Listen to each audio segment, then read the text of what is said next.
Assalamualaikum warahmatullahi wabarakatuh. Perkenalkan, nama saya Hidayah dengan NIM 2011111450162 dari kelas 06 TPLM 001. Pada kesempatan kali ini, saya akan menjelaskan mengenai Unified Modeling Language atau biasa disebut dengan UML.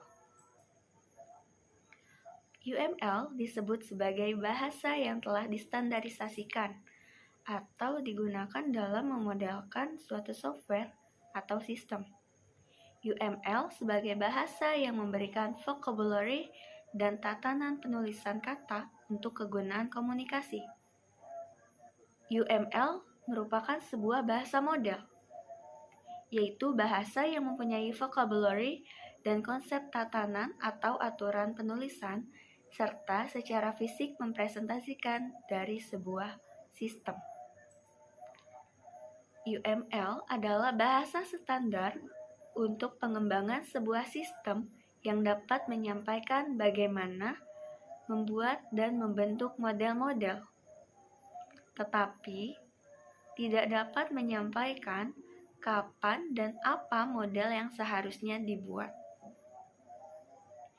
UML bukan saja merupakan bahasa visual, namun juga dapat secara langsung dihubungkan ke berbagai bahasa pemrograman seperti Java, C++, Visual Basic, atau bahkan dihubungkan secara langsung ke dalam OODB.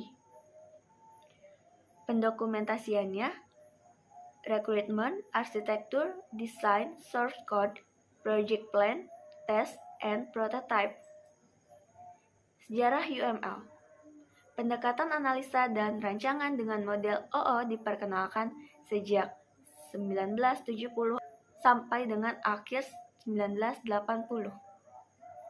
Jumlah yang menggunakan metode OO mulai diuji coba dan diaplikasikan antara 1989 hingga 1994. OOSE atau Object Oriented Software Engineering oleh Grady Botch dari Rational Software Co. dan James Rumbaugh dari General Electric yang dikenal dengan OMT, Object Modeling Language. Standarisasi UML. UML distandarisasi oleh OMG, Object Management Group. Dalam UML terdapat use case diagram.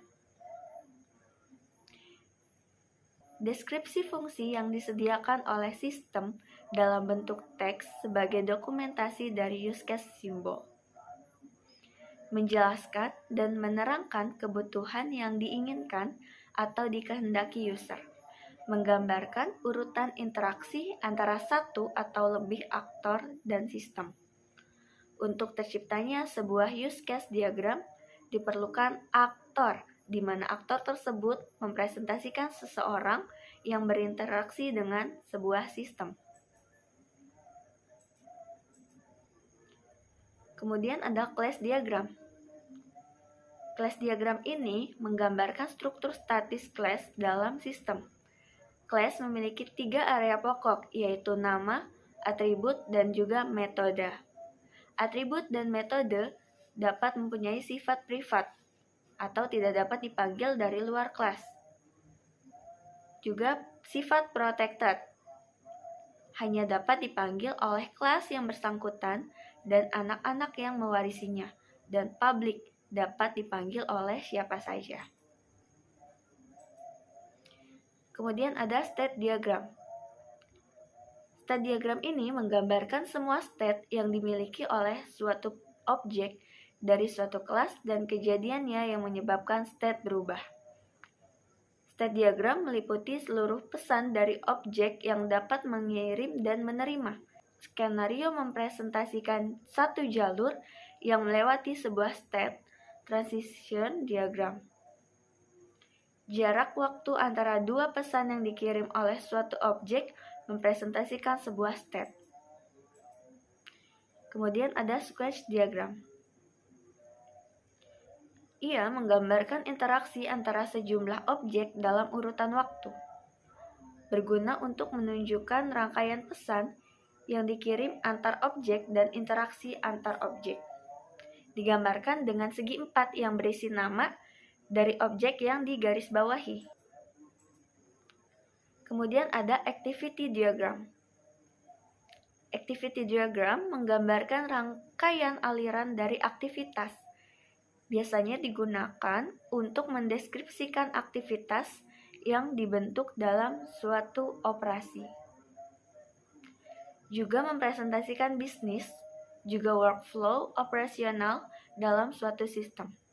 Activity diagram merupakan variasi dari state diagram yang mana state mempresentasikan operasi dan transisinya, mempresentasikan aktivitas yang terjadi pada saat operasi sudah selesai.